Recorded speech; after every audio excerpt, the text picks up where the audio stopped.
Grand opening Gokulam signature jewellers May 4న కూకట్పల్లిలో కాజల్ అగర్వాల్ గారిచే గొప్ప ప్రారంభం. కాశ్మీర్ పహల్గాంలో ఉగ్రదాడులు జరిగి ఇప్పటికీ 10 రోజులు గడిచినా కేంద్రం ఇంకా ఎందుకు చర్యలు తీసుకోలేకపోతోంది?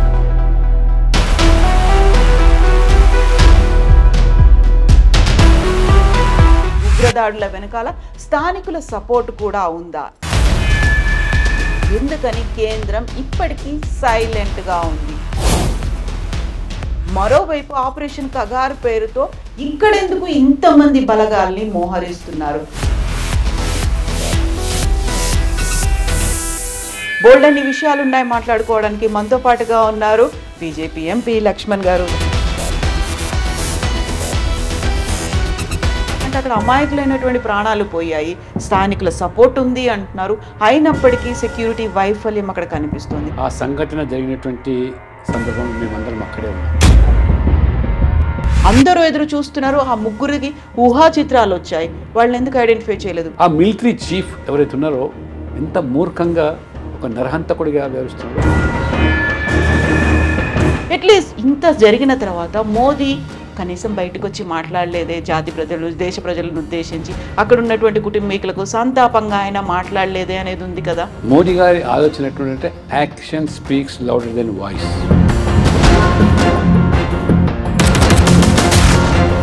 శాంతి చర్చల కోసం మేము వస్తున్నాం అనుకున్నాడు, మీరెందుకు తుపాకులు అక్కడ ఎక్కువ పెట్టి ఉంచాల్సిన అవసరం ఉంది?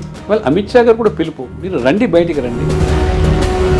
దేశవ్యాప్తంగా కుల గణనకి సంబంధించి ఇంతకాలం మోదీ సర్కార్ ఎందుకని డెసిషన్స్ తీసుకోలేదు? ఇవాళ రాహుల్ గాంధీ రాజ్యాంగం పుస్తకం పట్టుకొని రిజర్వేషన్లు బీసీలు అని ముసలి కన్నీరు కాస్తుంది. ఎవరు నమ్ముతారు? రేవంత్ రెడ్డి గారు నేను అడుగుతున్నాను మీ ద్వారా, మీరు చేసిన సర్వే ఎక్కడైనా పబ్లిక్ డొమైన్లో పెట్టారా? ఎక్కడైనా ఉందండి? ఒక కుటుంబంలో 3 ఎంపీలు, ఇదా మీ ప్రజాస్వామ్యం? ఓబీసీ మోర్చాకి జాతీయంగా మీ ప్రాతినిధ్యం వహిస్తూ వస్తున్నారు. ఇన్నేళ్ల పాటు అవకతవకలు జరిగాయి, బీసీలను కేవలం ఓటు బ్యాంకు రాజకీయాల కోసమే వాడుకున్నారు. మోదీ గారు వారు పెట్టిన వెల్ఫేర్ స్కీమ్స్ వాళ్ళ మాదిరిగా ఈ బోగస్ గ్యారెంటీలు కాదు, 420 హామీలు కాదు. 55 నిమిషాలు కాంగ్రెస్ పార్టీ గురించి మాట్లాడి కేవలం 5 నిమిషాల్లో ఈ 2 అంశాల్లోనే ముగించేశారు అంటే ఒప్పందం ఉందా, ఫ్రెండ్షిప్ ఉందా? ఎందుకని మీ గురించి మాట్లాడాలి? కాంగ్రెస్తో ఒప్పందం ఉండాలి. ఒకరినొకరు తిట్టుకొని మనం మాత్రమే ప్రజల ముందు కనబడాలా? బీజేపీ రథసారథి ఎవరు? 12 కోట్ల సభ్యులున్న పార్టీ మాది. వీళ్ళ మాదిరిగా 5 మందితో కుటుంబ పార్టీలు కావు మాది. లక్ష్మణ్ గారికి అనుభవం కూడా ఉంది కాబట్టి లక్ష్మణ్ గారిని మేము ఎక్స్పెక్ట్ చేయొచ్చా? నేను ఈ బీజేపీలో చేరినప్పుడు ఈ పార్టీ ఈ దేశంలో 2 ఎంపీలు మాత్రమే. Namaste, welcome to I dream inside politics with Kavitha.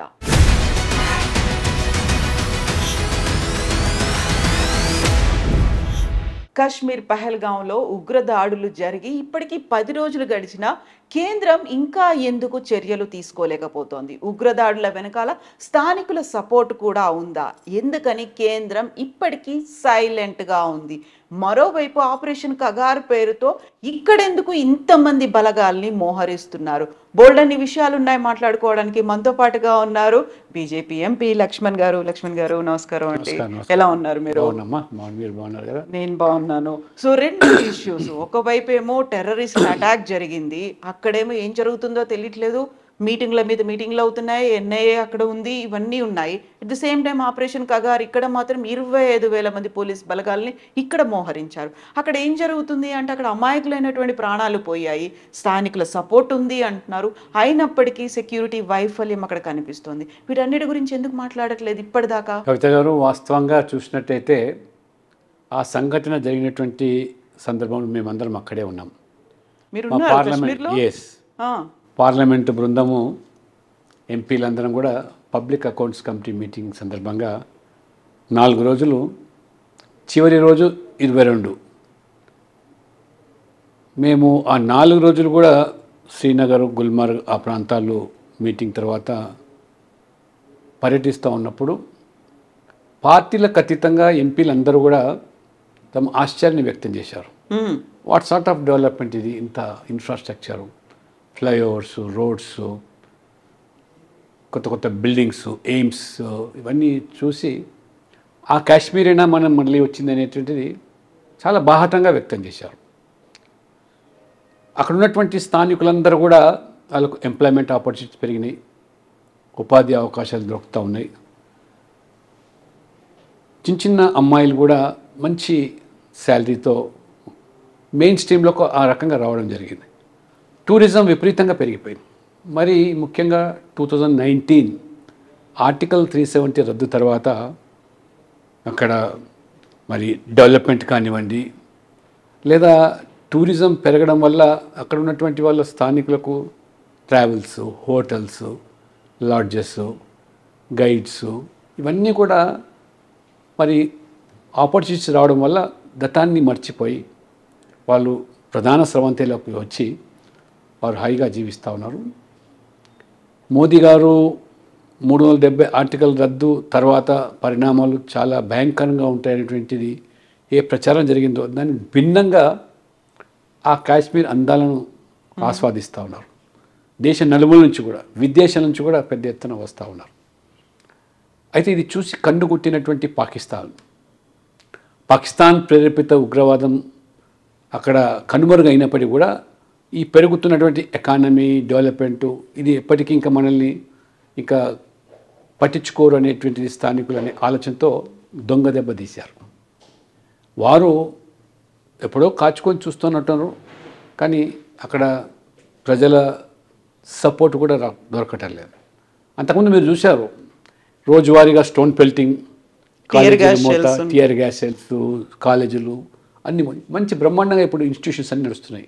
Medical colleges వచ్చాయి, ఇంజనీరింగ్ కాలేజెస్ వచ్చాయి, ఐటీఐ, ఐఐటి లాంటి పెద్ద పెద్ద ఇన్స్టిట్యూషన్స్ వచ్చాయి. పిల్లలు కూడా చదువుకు వెళ్తూ ఉన్నారు. అయితే వాస్తవంగా అక్కడ స్థానికులు బహుశా మీరు అన్నట్టుగా ఎక్కడో వారికి ఆశ్రయం కల్పించుండవచ్చు, రెక్కి చేసినట్టుగా వార్తలు వస్తున్నాయి. ఇవన్నీ జరిగిన సంఘటన చాలా మరి దారుణంగా జరిగింది. ఒక నరమేధాన్ని సృష్టించారు. మతాన్ని అడిగి గుర్తించి చంపడం అనేది మొత్తం సభ్య సమాజం, ప్రపంచమంతా కూడా ఇవాళ పాకిస్తాన్ని ఏకాకి చేశాయి. వారు హిందూ అని తెలుసుకొని గుర్తించి ఆధార్ కార్డు, ఐడి కార్డు, రకరకాలైనటువంటి పద్ధతుల్లో గుర్తించి చంపేయడం జరిగింది. సరే, సెక్యూరిటీ ల్యాబ్స్ అనేది దాని మీద డెఫినెట్గా ప్రభుత్వం విచారణ జరుపుతూ ఉన్నది, ఆలోచన చేస్తూ ఉన్నది. అయితే ఏమీ చేయలేదు. అది కాదు, హుటాహుటిగా ప్రధానమంత్రి నరేంద్ర మోడీ గారు అరబ్ టూరు ముగించుకొని ఢిల్లీకి రావడం, ఎయిర్పోర్ట్లోనే వారు ముఖ్యులతో సమీక్ష జరపడం, కేంద్ర హోంమంత్రి అమిత్ షా గారిని పంపించడం, వారు ఒకరోజంతా కూడా మరి అక్కడ సమీక్ష జరిపి సంఘటన స్థలాలకు వెళ్ళి బాధితులను పరామర్శించి ఒక భరోసా కల్పించి ఖచ్చితంగా చర్యలు తీసుకుంటామనేటువంటి ఒక విశ్వాసం కల్పించి రావడం జరిగింది. అయితే లక్ష్మణ్ గారు, ఇప్పుడు పాకిస్తాన్ మీద అటాక్ చేయాలి, లేకుంటే అక్కడ ఉన్నటువంటి ఉగ్రవాద స్థావరాలను తుదముట్టించాలి అనేది ఎంతైతే కోరుకుంటున్నారో, అంతకంటే ముందు అమాయకమైనటువంటి ప్రాణాలని 28 మంది చనిపోయారు. ఆ ముగ్గురినైనా పట్టుకోలేకపోయారు. వాళ్ళకి సహకరించినటువంటి స్లీపర్ సెల్స్ అనేవి ఉన్నాయి, అది కశ్మీర్లోనే ఉన్నారు. వాళ్ళను కూడా ఇంకా ఎందుకు ఐడెంటిఫై చేయలేదు? ఫస్ట్ ఈ పని చేస్తే కదా అక్కడి దాకా వెళ్ళొచ్చు అనేది అందరూ ఎదురు చూస్తున్నారు. ఆ ముగ్గురికి ఊహా చిత్రాలు వచ్చాయి, వాళ్ళని ఎందుకు ఐడెంటిఫై చేయలేదు? స్లీపర్ సెల్స్ ఉన్నారు, అందువల్లే వాళ్ళు లోపలికి వచ్చారు. జిప్ లైన్ ఆపరేటర్ కూడా అల్లాహు అక్బర్ అనుకుంటూ ఆపరేట్ చేశాడు అనేది ఆయనకి తెలుసు, వీళ్ళు ఇక్కడ ఉన్నారు అని. ఇన్ని రకాలు ఉన్నప్పుడు, ఇన్ని డౌట్స్ ఉన్నప్పుడు క్లారిఫై చేయాలి. వాళ్ళు ముందుగా కోరుకుంటుంది ఆ ముగ్గురి పట్టుకుంటారా, శవాల్ని చూపిస్తారా అనేది.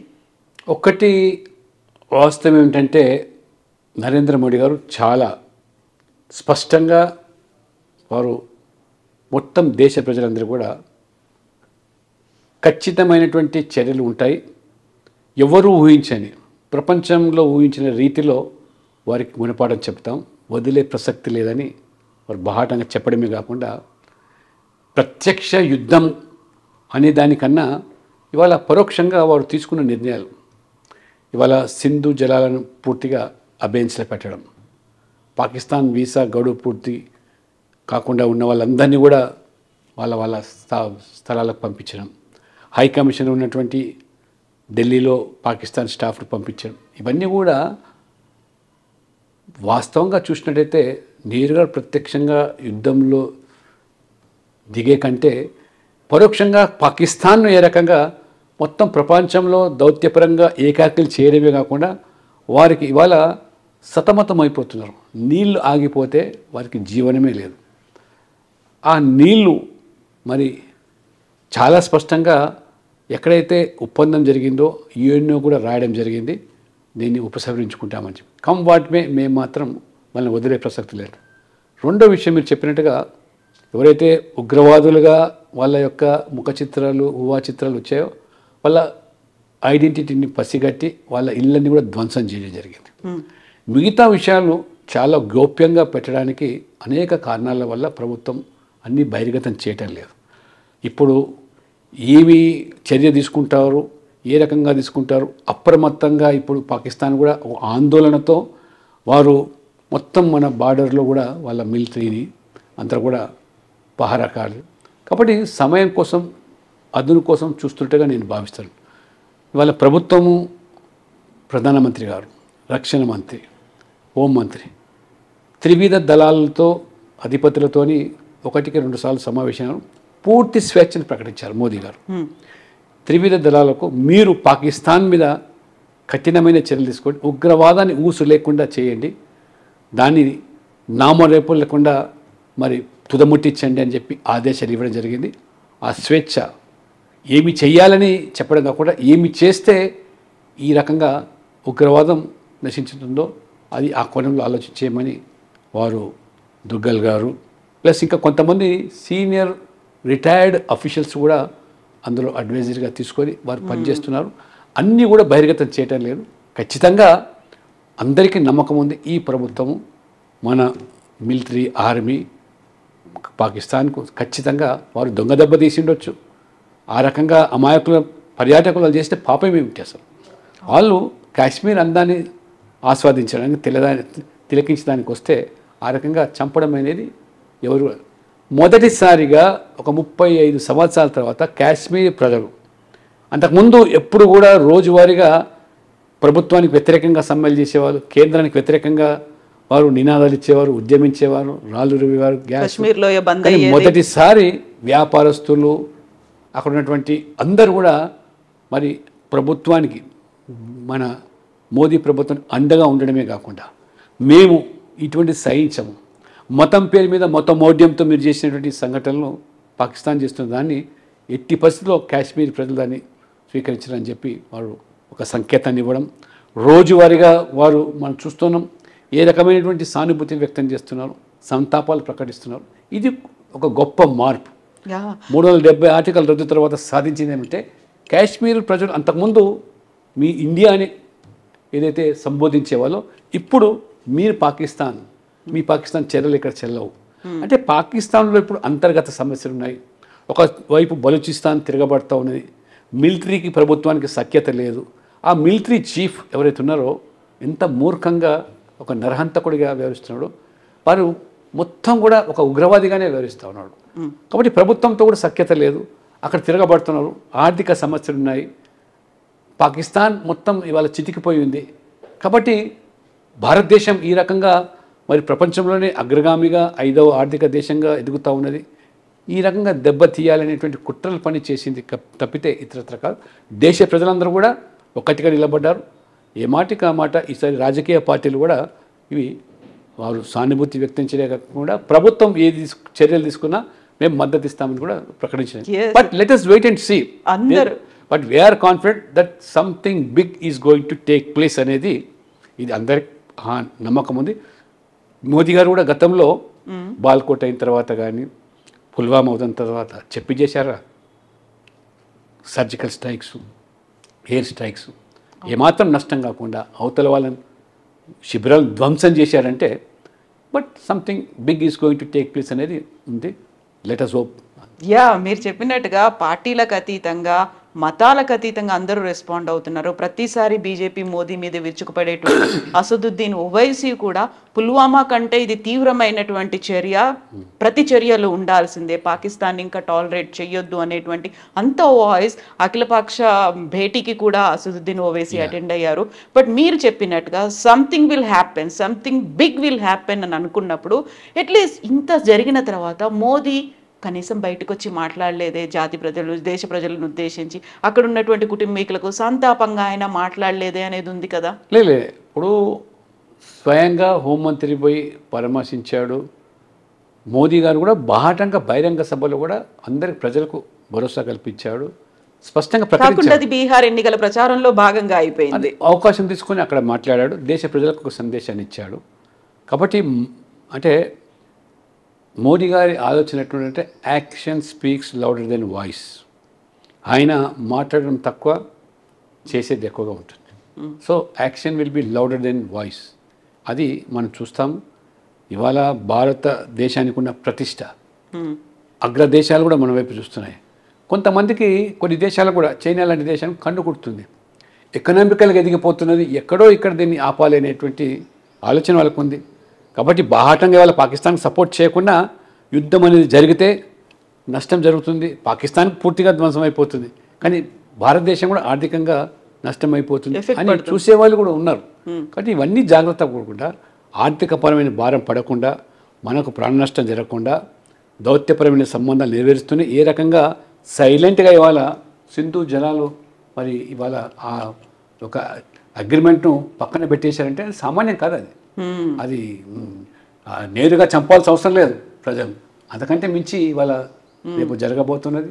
వాళ్ళు ఆ రకమైనటువంటి ఆకలి చావులో లేకపోతే భయంకరమైన భీకరమైనటువంటి పోరాటాల్లో అంతర్గతంగా జరిగే ప్రమాదం. ఏది ఏమైనా అమాయక పర్యాటకులు వాళ్ళు చేసిన పాపం ఏమిటి, నేరమేంటి, ప్రపంచం అంతా కూడా వాళ్ళు ఆలోచించాలి. వాళ్ళ కుటుంబ సభ్యులతో, కొత్తగా పెళ్ళైన వాళ్ళు, రిటైర్డ్ ఆఫీసర్స్, కొంతమంది ప్రజెంట్ ఆఫీసర్స్, చిన్న పిల్లలు ఎదురుగా అంత మొదమౌఢ్యం. అది ఇంత జరుగుతోంది కాశ్మీర్లో, అక్కడ జరుగుతోంది, ఏం జరుగుతోంది, యుద్ధం వస్తుందా, సర్జికల్ స్ట్రైక్ వస్తుందా, ఇవన్నీ అవుతున్నప్పుడు సడన్గా కర్రెగుట్టల దగ్గర ఉన్నటువంటి ఆపరేషన్ కగార్ 25,000 మంది పోలీస్ బలగాలు అక్కడ మోహరించారు. అక్కడ ఎన్కౌంటర్లు జరుగుతాయా, డంపులు పేలుతాయా, స్థానికులకు అపాయం జరగకుండా ఉండాలి, దీని మీద ఇంత ఫోకస్ పెట్టారు. అసలు యాక్చువల్గా శాంతి చర్చలకు మేము వస్తాము, కాల్పుల విరమణ ఒప్పందం అనేది ఉంది, దాన్ని మేము తెల్ల జెండాని పట్టుకొని వస్తున్నాం, శాంతి చర్చల కోసం మేము వస్తున్నాం అనుకున్నాడు. మీరెందుకు తుపాకులు అక్కడ ఎక్కువ పెట్టి ఉంచాల్సిన అవసరం ఉంది? అంటే ఇవాళ కొత్తగా ఉన్న పలంగా అక్కడ మోహరింపు జరిగింది అనేది కాదు, అది చాలా రోజుల నుంచి కూడా ఈ యొక్క హింసను విడనాడాలని ప్రభుత్వం ఆలోచన, ఆయుధాలకు స్వస్తి పలకాలని. ప్రజాస్వామ్యంలో మనకు రాజ్యాంగం కల్పించిన హక్కులు ఉన్నాయి, హక్కుల పరంగా పోరాటం చేసి సాధించుకోవడానికి అవకాశాలు ఉన్నా వారు నమ్మినటువంటి సిద్ధాంతం ఆయుధం. కాబట్టి ఆయుధం ద్వారా, బ్యాలెట్ కాదు బుల్లెటే ద్వారానే మాకు స్వాతంత్రం వస్తున్న భావనతో వారు ఏ రకంగా గుడ్డిగా చేస్తారు. గతంలో కూడా మరి ఆనాడు ప్రభుత్వాలు మరి చర్చల పేరు మీద, శాంతి చర్చల మీద, కానీ దానివల్ల ఒరిగింది ఏం లేదు. అమిత్ షా గారు మొదటి కూడా చెప్తా ఉన్నారు, మీరు సరెండర్ కండి, బయటికి వచ్చేసేయండి, ఆయుధాలు విడనాడండి. ఇది ప్రభుత్వం ఇది ఒక శాంతి భద్రత సమస్యగా మారుతూ ఉన్నది. అక్కడ ఉంటే అమాయకులు గిరిజనులు కూడా చాలామంది చనిపోతున్నారు, పోలీసులు కానీ సామాన్యులు కానీ ఇన్ఫార్మల్పై చనిపోతున్నారు. అది చెప్తుంది, ఇది కంటిన్యూస్గా జరుగుతున్న ప్రాసెస్. చివరి నిమిషంలో ఇప్పుడు శాంతి పేరు మీద చర్చ, ఇప్పటికి కూడా వాళ్ళ ఆయుధాలు విడనాడి సరెండర్ అయిపోయి జాతీయ జీవన సమితిలోకి వచ్చి వాళ్ళ రైట్స్ కోసం కానీ, వాళ్ళ హక్కులు ఏమైనా ఉంటే కానీ, వాళ్ళ డిమాండ్స్ ఏమైనా కానీ నెరవేర్చుకోవడానికి ఆస్కారం ఉంది. ప్రజాస్వామ్య ప్రక్రియ ఉంది. డాక్టర్ బాబాసాహెబ్ అంబేద్కర్ మంచి రాజ్యాంగం కల్పించారు, అందరికీ సమాన హక్కులు ఇచ్చారు. కాబట్టి హక్కులను బాధ్యతలను గుర్తించి చేయాల్సిన పరిస్థితి. అంతేగాని ఇది ఎందుకంటే అమాయక సామాన్య ప్రజలు చనిపోయినారు, అందులో వాళ్ళు నమ్మిన గుడ్డి సిద్ధాంతంతో వాళ్ళ ప్రాణాలు కోల్పోతున్నారు. కాబట్టి ఇది ప్రభుత్వం దాని యొక్క మరి ఏదైతే శాంతి భద్రతల సమస్యగా మారుతున్నదో దానిలో భాగంగానే చర్యలు జరుగుతాయి. మార్చ్ 2026 కల్లా చివరి మావోయిస్ట్ను కూడా తుదముట్టిస్తాము, చివరి ఏమంటారు వీటిని ఊపిరిని పీల్చుకుంటోంది, ఉద్యమం చివరి ఊపిరిని పీల్చుకుంటోంది అని హోంమంత్రి అమిత్ షా అన్నారు. బట్ మీరు దాన్ని అణచివేద్దామని ఎప్పుడైతే చూస్తున్నారో అది స్ప్రెడ్ అవుతుంది, ఇంకో చోటకి కూడా వస్తుంది, ప్రవేశిస్తుంది అనేది. ఎక్కడ ఛత్తీస్గఢ్, ఎక్కడ శ్రీకాకుళం, ఆ తర్వాత విజయనగరం, అక్కడి నుంచి వరంగల్ అడవులు, కొత్తగూడెం, ఇలాంటి అడవులకు అన్ఎక్స్పెక్టెడ్గా ఇంకో ఎక్కడో ఒక చోట మళ్ళీ మొదలవుతుంది కదా అనేటువంటి ఒక భావన, అభిప్రాయం ఉంది కదా. అంటే ఇప్పుడు వారు ఆచరిస్తున్న సిద్ధాంతం ఆదరణ కోల్పోయింది. సహజంగా ప్రజల నుంచి వారికి పెద్దగా సపోర్ట్ రావటం లేదు. గత కొన్ని సంవత్సరాలుగా మనం చూస్తూ ఉన్నాం. సహజంగా చాలామంది మీరు చూశారు, ఇప్పుడు మెయిన్ స్ట్రీమ్లోకి వచ్చారు, ప్రజాస్వామ్యానికి వారు ఎన్నికల ప్రక్రియలో పాల్గొంటున్నారు, కొంతమంది ఎమ్మెల్యేలు అయినారు, మంత్రులు కూడా అయినారు. కాబట్టి వాళ్ళు అమిత్ షా గారు కూడా పిలుపు, మీరు రండి, బయటికి రండి, వచ్చి సమాజంలో నిమగ్నం కండి, ఆ రకంగా ఆయుధాలు విడనాడండి, మీ సిద్ధాంతాలు ఇవి చెల్లుబాటు కావు అని చెబుతూ వస్తున్నారు. మెంటల్గా ప్రిపేర్ చేస్తున్నారు. చాలామంది మీరు చూస్తూ ఉన్నారు, సరెండర్ అవుతూ ఉన్నారు. కొంతమంది విధి లేని పరిస్థితుల్లో కొనసాగుతున్నారు, కానీ చాలామంది సరెండర్ అవుతున్నారు. క్రమేణా ఆ వాదం తగ్గిపోతుంది, ఆ సిద్ధాంతం తగ్గిపోతుంది, ఆయుధాల ద్వారా పరిష్కారం అవుతున్నటువంటి వాదన కూడా తగ్గుతూ ఉంది. వాళ్ళు కూడా మరి రియలైజ్ అయ్యి చాలామంది మెయిన్ స్ట్రీమ్లోకి వచ్చినారు. కాబట్టి లెట్ అస్ హోప్, తప్పకుండా ఇప్పటి కాకుండా రేపైనా అందరూ జీవన స్రవంతిలోకి వచ్చి మెయిన్ స్ట్రీమ్లోకి వచ్చి వాళ్ళ ప్రజాస్వామ్యంలో హక్కున్నది, దేనైనా వారు వాదించవచ్చు, విభేదించవచ్చు, ఆస్కారం ఉంది. రాజకీయాల్లో రావచ్చు, పోటీ చేయవచ్చు, తమ వాదాన్ని వినిపించుకోవచ్చు, బలాన్ని సమకూర్చుకోవచ్చు. కానీ ప్రజాపంతాలో జరగాలనేదే అందరి అభిప్రాయం. ప్రజలు కూడా అదే కోరుకుంటారు. ప్రజాస్వామ్యం విరాజిల్లాలనేది కోరుకుంటాం. దేశవ్యాప్తంగా కుల గణనకి సంబంధించి ఇంతకాలం మోదీ సర్కార్ ఎందుకని డెసిషన్స్ తీసుకోలేదు? ఒకవైపు కర్ణాటక, ఆ తర్వాత తెలంగాణ చేసిన తర్వాత మాత్రమే తెలంగాణని ఆదర్శంగా తీసుకొని దేశవ్యాప్తంగా కుల గణన చేయబోతోంది మోదీ సర్కార్, కాదంటారా? ఆడలేక మధ్యలో ఓడినట్టు కాంగ్రెస్ వాళ్ళు ఇప్పుడు కొత్తగా మమ్మల్ని చూసి ఏదో చేశారని. అంటే వాళ్ళ వాస్తవంగా ఈ యొక్క కుల గణన 64 సంవత్సరాలు కాంగ్రెస్ అధికారంలో ఉన్నది. ఏనాడు కూడా మీకు దాని మీద ధ్యాస లేదు, చిత్తశుద్ధి లేదు. కేవలం రాజకీయపరమైన కోణంలో అంశాన్ని లేవనెత్తి రాహుల్ గాంధీ రాజకీయ పబ్బం గడుపుకునే ప్రయత్నం చేశారు. నిజంగా మీకు చిత్తశుద్ధి ఉన్నట్టయితే బ్రిటిష్ హయాంలో జరిగినటువంటి చివరి కుల గణన 1931 ఈజ్ ద లాస్ట్ మరి క్యాస్ట్ బేస్ సెన్సస్. రాజ్యాంగంలో ఆర్టికల్ 246 మనకు హక్కు కల్పించింది సెన్సస్ అనేది, 10 సంవత్సరాలు జరిపే సెన్సస్. ఈ డిమాండు ఇప్పుడు కొత్తగా లేదు, ఈ ప్రభుత్వాలు ఉన్నప్పుడు కూడా డిమాండ్ ఉంది. కాంగ్రెస్ ఉన్నప్పుడు మీరు చేయలేదు, వాళ్ళ మీద మీకు ప్రేమ లేదు. ఆశ్చర్యం ఏంటంటే డాక్టర్ బాబాసాహెబ్ అంబేద్కర్ గారు రాజ్యాంగం సమకూర్చిన తర్వాత ఎస్సీ ఎస్టీలకు హక్కులు కల్పించారు, రిజర్వేషన్లు పొందుపరిచారు. బీసీల యొక్క మరి స్థితిగతులను దృష్టిలో పెట్టుకొని, వాళ్ళ సామాజిక పరమైనటువంటి ఆర్థికపరమైన అంశం దృష్టిలో పెట్టుకొని వెంటనే ప్రభుత్వం ఒక కమిషన్ ఏర్పాటు చేసి నేషనల్ లెవెల్లో ఆ రికమెండేషన్కి అనుగుణంగా బీసీలకు న్యాయం చేయాలని చెప్పితే ససేమిర అన్నటువంటి నెహ్రూ గారు చివరికి అంబేద్కర్ గారి యొక్క ఒత్తిడి తలొగ్గి కాకా కలేకర్ కమిషన్ వారు ఏర్పాటు చేస్తే కమిషన్ ఇచ్చినటువంటి రికమెండేషన్స్ 2 సంవత్సరాల్లో ఇచ్చిన రికమెండేషన్స్ దాని మీద కనీసం పార్లమెంట్లో చర్చ పెట్టకుండా, దాని అమలుకు కనీసం ఆలోచన చేయకుండా ఏ రకంగా అవమానపరిచారో నెహ్రూ గారు, ఇది ఇట్స్ అ ఫ్యాక్ట్. 17 సంవత్సరాలు ప్రధానమంత్రిగా ఉన్నాడు, కాకా కలేకర్ మీద చర్చ, కమిషన్ మీద చర్చ చేయలేదు. కమిషన్ అనేక రికమెండేషన్ ఇచ్చింది, రిజర్వేషన్ ఇవ్వాలి బీసీలకు 52లో. ఆనాడే అది జరిగి ఉంటే ఇవాళ బీసీలకు రిజర్వేషన్ల అంశం కూడా ఇవాళ వచ్చి ఉండకపోయేది. ఇంత దగా చేసిరు, మోసం చేశారు. తర్వాత నెహ్రూ గారు he has written letters to all chief ministers. ఏమని? ఈ దేశంలో కులాల పేరు మీద రిజర్వేషన్ ఉండకూడదు, ఆ విధంగా రిజర్వేషన్లు కనుక ఉన్నట్టయితే ప్రతిభ కనుమరుగవుతుంది, ఈ దేశం 2వ శ్రేణి పౌరులు తయారవుతుంది, ప్రపంచంలో చులకనవుతాము అని చెప్పి ఆ రకంగా మరి రిజర్వేషన్లను అడ్డుకున్నటువంటి వ్యక్తి నెహ్రూ గారు. తర్వాత ఇందిరాగాంధీ, ఆమె కూడా దాదాపు 16 సంవత్సరాలు ప్రధానమంత్రి ఉంది, ఎన్నడూ బీసీల గురించి ఆలోచన చేయలేదు. మళ్ళీ జనతా పార్టీ మొరార్జీ దేశాయ్ ప్రధానమంత్రి ఉన్నప్పుడే మండల్ కమిషన్ సిఫార్సులకు వస్తే దురదృష్టం ఏంటంటే ప్రభుత్వం 2 సంవత్సరాలు పడిపోయింది. ఇందిరాగాంధీ మళ్ళీ ప్రధానమంత్రి అయింది, అయినా she never bothered about Mandal commission. చెత్త పుట్టలో పడేసారు. కాక కలెక్టర్ కమిషన్ పడేసారు. విపి సింగ్ మళ్ళీ 90లో ప్రతిపాదిస్తే దానిని as a leader of opposition Rajiv Gandhi గారు టూత్ అండ్ నెయిల్ అపోజ్ చేసినాడు. there should not be any reservation in the name of caste. If at all any reservations ought to be implemented, let economic criteria be the yardstick అన్నాడు. అంటే ఆర్థిక ప్రాతిపదికన reservation ఇవ్వాలి, కానీ ఈ కులాల పేరు మీద ఇస్తే విపి సింగ్ గారు ఈయన తనని కులవాది అన్నాడు. విపి సింగ్ దేశాన్ని ముక్కలు చేసేందుకు ఈ కుట్రలు పన్నాడని చెప్పాడు. అటువంటి కుటుంబము, అటువంటి పార్టీ ఇవాళ రాహుల్ గాంధీ రాజ్యాంగం పుస్తకం పట్టుకొని రిజర్వేషన్లు బీసీలు అని ముసలి కన్నీరు కాస్తే ఎవరు నమ్ముతారు?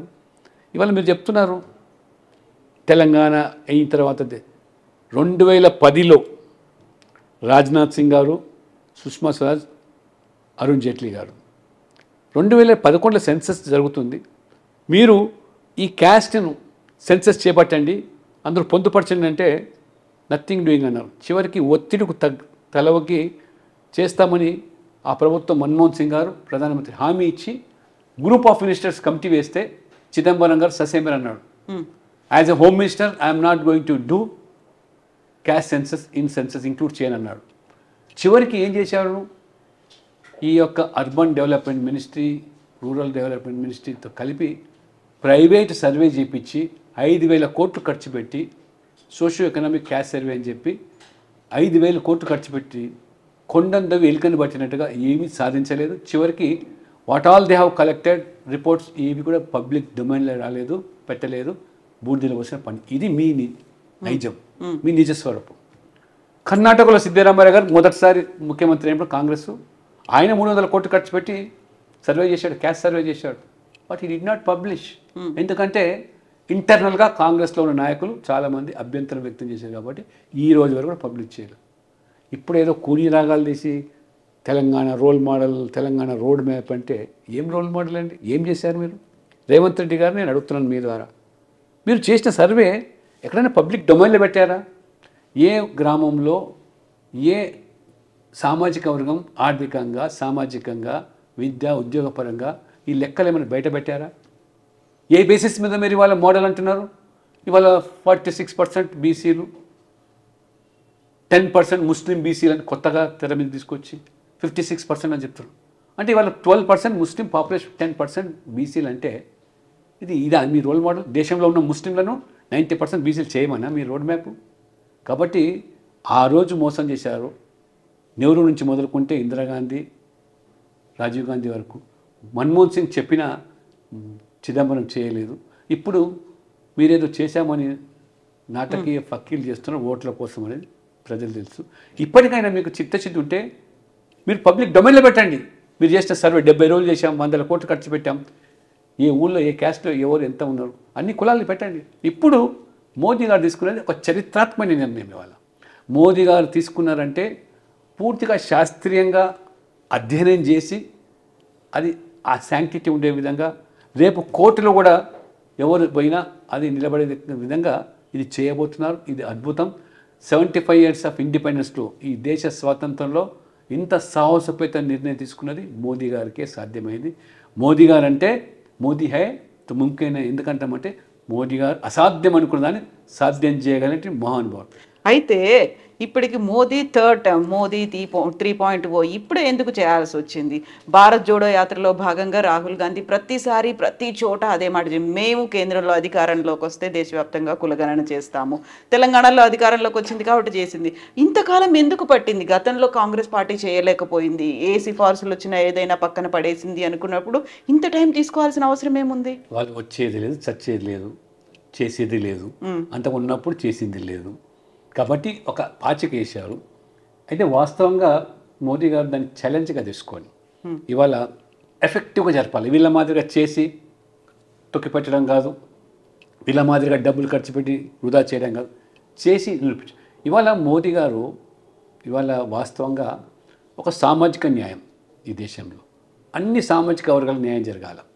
ఎస్సీ, ఎస్టీ, బీసీ, మహిళలు, దాంతోపాటు అగ్రవర్ణాలు ఉన్న పేదలకు ఎవరండి రిజర్వేషన్ ఇచ్చింది? ఇవాళ 33% ఉమెన్ రిజర్వేషన్, మీరు సోనియా గాంధీ మహిళా ప్రెసిడెంట్ కాంగ్రెస్, యూపీఏ చైర్పర్సన్, మీ మిత్రపక్షాలు అడ్డుకుంటే చేయలేని నిస్సహాయత మీరు వ్యక్తం చేస్తే, ఎవరైతే ఆ రోజు బిల్లు చించారో ఆ చించిన వాళ్ళ ద్వారా అనుకూలంగా ఓటు వేయించినటువంటి మహానుభావుడు నరేంద్ర మోడీ గారు.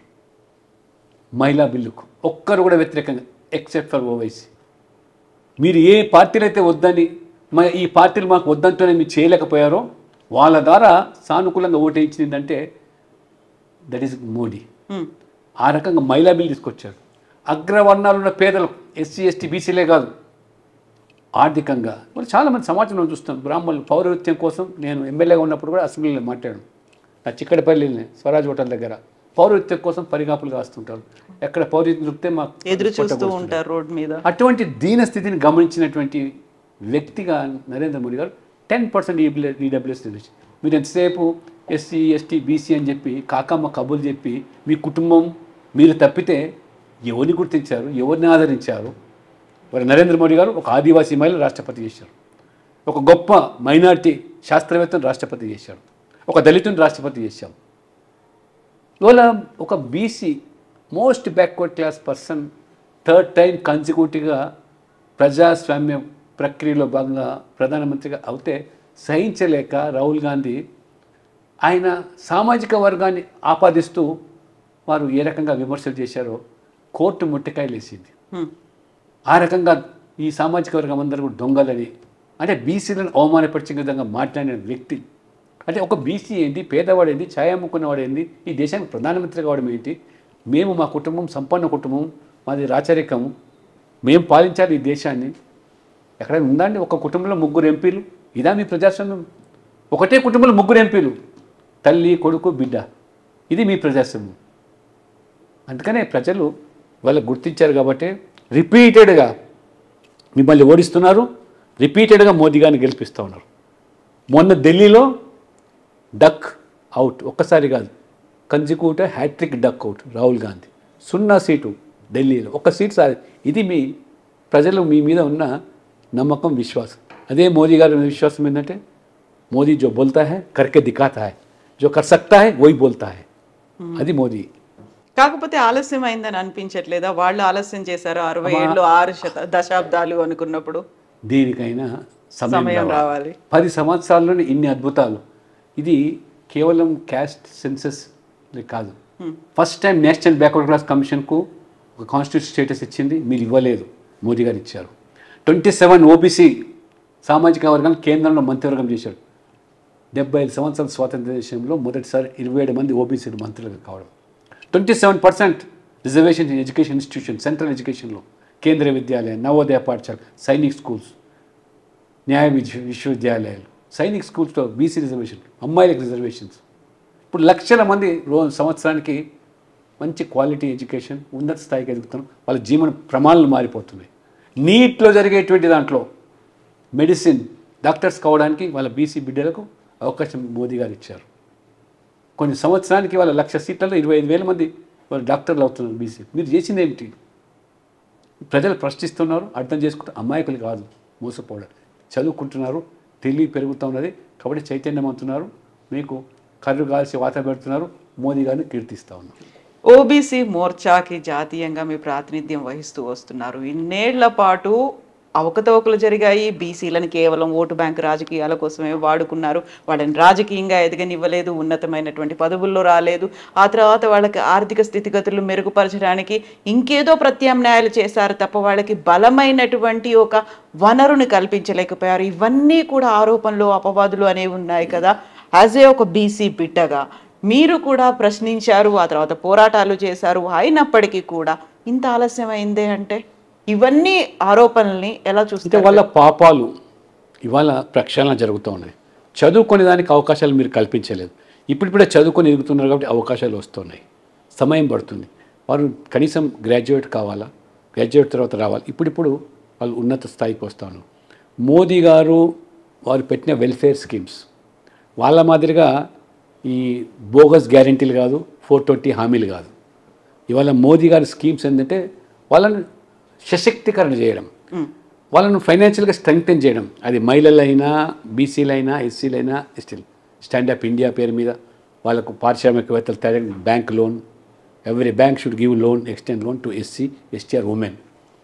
బీసీల కోసం విశ్వకర్మ, ప్రధానమంత్రి వెంచర్ క్యాపిటల్ ఫండ్, ఈ రకమైన కార్యక్రమాలు పథకాలు పెట్టి ఇప్పుడిప్పుడే వాళ్ళందరినీ కూడా పైకి తీసుకొస్తూ ఉంటే వాళ్ళు కూడా ఇప్పుడు చైతన్యం అవుతూ ఆ రకంగా ముందుకు పోతూ ఉంటే రాజకీయాల్లో కూడా రాణిస్తూ ఉన్నారు, ఉన్నత పదవుల్లో వస్తూ ఉన్నారు. బట్ ఇప్పుడు బ్యాలెన్సింగ్ జరుగుతూ ఉన్నది కాబట్టి వాళ్ళ ఆ స్టేబుల్ ఏదైతే ఇవాళ ఎకానమీ స్టేబుల్ సొసైటీలో కూడా ఆ మార్పులు ఇవాళ చూస్తున్నాం కాబట్టి మోదీ గారిని ఇవాళ ప్రజలు కోరుకుంటారు. ఒకవైపు అభివృద్ధి, రెండో వైపు వెల్ఫేర్, సంక్షేమం. There is a Lakshmana Rekha between welfare and freebies. ఆ గీత దాటకుండా చేస్తున్నారు. మీరు ఎంతసేపు అసెట్ క్రియేట్ చేయకుండా ఉన్న ఆస్తులను కూడా పంచుకుంటూ పోతూ ఉన్న పంచ కూడా ఓడిపోయే పరిస్థితి మీరు తీసుకొస్తూ ఉంటే ఇవాళ ఆస్తులు అసెట్స్ క్రియేట్ చేస్తూ స్ట్రెంగ్తెన్ చేస్తూ వాళ్ళని పటిష్టం చేస్తూ ఆర్థికంగా సాయం అందిస్తూ ఇవాళ చిన్న వ్యాపారులు, వీధి వ్యాపారులు మొదలుకుంటే PM Svanidhi, Mudra, stand up India, ఇన్ని కార్యక్రమాలు ఆ రకంగా ఆర్థిక సాయం చేస్తూ ఎవరికి దిక్కు లేని వారికి నేనే దిక్కు, నేనే కొలాటరల్ సెక్రటరీ అని బ్యాంకులకు పూచి మోదీ గారు స్వయంగా కొన్ని కోట్ల మందిని ఇవాళ ఆదుకుంటూ ఉన్నారు. ఇవాళ కొత్తగా బ్యాంకులో ఖాతాలు తెరవాలి పేదవాళ్ళు, ఎందుకు బ్యాంకులు వాళ్ళకి అందుబాటులో రాకూడదని రాగానే వారు బ్యాంక్ ఆఫీసర్లను పేదల ముంగిట్లోకి పరిగెత్తిస్తే 55 కోట్ల మంది కొత్తగా బ్యాంక్ ఖాతాలు తెరిస్తే జీరో బ్యాలెన్స్తో 30 lakh crores ఇవాళ వెల్ఫేర్ స్కీమ్స్ కింద నేరుగా వాళ్ళ బ్యాంక్ ఖాతాలకు చేరిపోయినాయి. ఎక్కడ దళారీ లేదు, లంచం లేదు. ఇదే రాజీవ్ గాంధీ గారు ప్రధానమంత్రి వారే స్వయంగా చెప్పారు, मैं दिल्ली से 100 रुपये गरीब के ईद के लिए जब बेचता हूँ तो 15 रुपये उनको पहुँचता था, 85 रुपये दलारी के जेब में जाता था. ये था आपका शासन, ये था आपका ये प्रशासन. Modi zero tolerance corruption. Can you imagine 30 lakh crores straight away went into that poor bank accounts, people accounts. అయితే లక్ష్మణ్ గారు ఇక్కడ బ్యాంక్ అకౌంట్లు ఇవన్నీ బడ్జెట్ల గురించి ఖజానా గురించి చెప్తున్నప్పుడు వెరీ రీసెంట్గా బీఆర్ఎస్ పార్టీ తన 25వ ఆవిర్భావ దినోత్సవాన్ని జరుపుకుంది. కేసీఆర్ అటు కాంగ్రెస్ సర్కార్ని లేకపోతే కాంగ్రెస్ పార్టీని, తెలంగాణలో ఉన్నటువంటి కాంగ్రెస్ ప్రభుత్వాన్ని అన్నారు తప్ప బీజేపీని ఏమీ అనలేదు. ఎక్సెప్ట్ 2 మాటలు, 11 ఏళ్లలో 11 రూపాయలు ఇవ్వలేదు అనే ఒక మాటతో పాటుగా ఆపరేషన్ ఖగార్ను ఆప్ చేయాలి, దానికోసం తీర్మానం చేసి పంపిస్తామని అంతసేపు మాట్లాడి ఆల్మోస్ట్ గంటలో మాట్లాడినంతలో 55 నిమిషాలు కాంగ్రెస్ పార్టీ గురించి మాట్లాడి కేవలం 5 నిమిషాల్లో ఈ 2 అంశాల్లోనే ముగించేశారు. అంటే ఒప్పందం ఉందా, ఫ్రెండ్షిప్ ఉందా, ఎందుకని మీ గురించి మాట్లాడలేదు? 100% కరెక్ట్. ఒప్పందం ఉంది, కాంగ్రెస్తో ఒప్పందం ఉంది. వాళ్ళకి ఒకరినొకరు తిట్టుకొని మనం మాత్రమే ప్రజల ముందు కనబడాలా, బీజేపీని బిలిటిల్ చేసి బీజేపీ లేదని చూపించేటువంటి మీరు ఎన్ని కుట్రలు బనినా, ఎందుకంటే వీళ్ళని ఆడించేది అంతా కూడా మజ్లిస్ పార్టీ అనేది తెలంగాణలో ప్రజలకు తెలిసింది. మజ్లిస్ చెప్పు చేతుల్లో ఉండే పార్టీలు ఇవాళ కాంగ్రెస్, బీఆర్ఎస్, వీళ్ళ అజెండా వేరు కాదు. మొన్న స్వయంగా మీరు చూశారు, మజ్లిస్ లోకల్ బాడీ ఎలక్షన్స్లో హైదరాబాద్లో ఎమ్మెల్సీ ఎన్నిక జరిగితే కాంగ్రెస్ అభ్యర్థి పెట్టరు మజ్లిస్ పోటీగా, టీఆర్ఎస్ ఏమో ఎన్నికలు బహిష్కరించానంటారు. అంటే వీళ్ళకి రాజ్యాంగం పట్ల ఉన్న నమ్మకం. మీరు కేటీఆర్ గారు ఇస్తారు పిలుపు, ఏ కార్పొరేటర్ పోయి ఓటు వేయొద్దని. ఇదా మీ ప్రజాస్వామ్యం? అంటే మజ్లిస్ చెప్పు చేతుల్లో దారుసలాంలో జరిగే నిర్ణయాలు అమలు చేసేటువంటి పార్టీలు ఈ 2. ఈ 3 పార్టీలను ఎదుర్కొనేటువంటి దమ్ము, ధైర్యము, సత్తా, సాహసము ఒక బీజేపీకి, బీజేపీ కార్యకర్తలకు మాత్రమే ఉంది. కాబట్టే మీరు తగులాడుకున్నట్టు చేయాలి, కుస్తీ బట్టడు చేయాలి, లోపల దోస్తీ చేయాలి. ఇది తెలంగాణ ప్రజలకు తెలుసు. సరైన సమయంలో ఇది బీఆర్ఎస్ అనేది చచ్చిన పాము. ఎంత తక్కువ మాట్లాడితే అంత మంచిది. రేపు జరగబోయేది తెలంగాణలో కూడా డబుల్ ఇంజిన్ సర్కార్ రావడం ఖాయం. మోదీ తరహా పాలన బీజేపీలో తీసుకొచ్చడమే లక్ష్యంగా మేము పనిచేస్తున్నాం.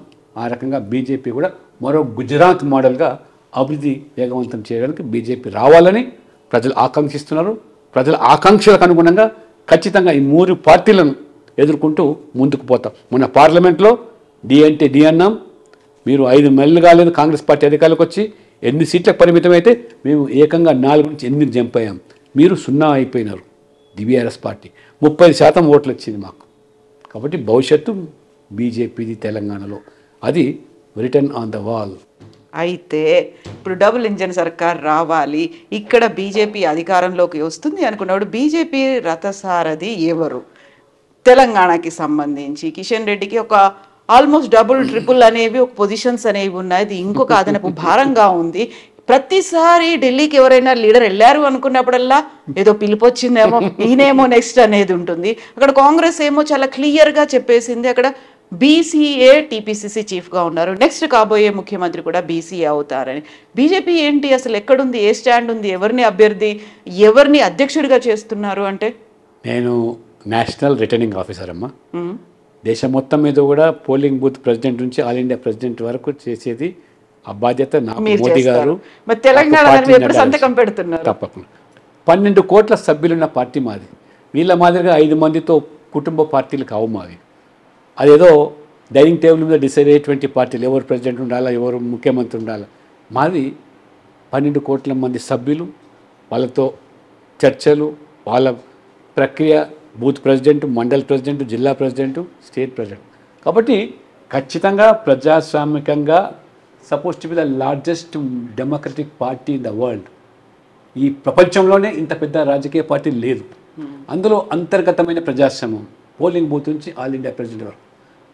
నాకు గొప్పతనం చెప్పను కానీ ఒక సామాన్యమైన నాలాంటి కార్యకర్తకు దట్టు ఈ తెలుగు రాష్ట్రాల నుంచి నన్ను నేషనల్ రిటర్నింగ్ ఆఫీసర్గా ఇచ్చి ఈ ప్రక్రియ అంతకు బాధ్యునిగా నేను చేసిందంటే హ్యాట్స్ ఆఫ్ టు మై కార్యకర్త. కాబట్టి ఎవరు ప్రెసిడెంట్ అంటే, ఎవరు నాయకులు అంటే మా కార్యకర్తలే మా నాయకులు, మా కార్యకర్తలే ప్రెసిడెంట్. పార్టీని మా కార్యకర్తలే నడిపిస్తారు, వాళ్ళే మాకు పునాదులు. మాకు ఏదో పైనుంచి తండ్రి, కొడుకు, బిడ్డ, అల్లుల పార్టీ కాదు మాది. ఖచ్చితంగా మాది కార్యకర్తల పార్టీ.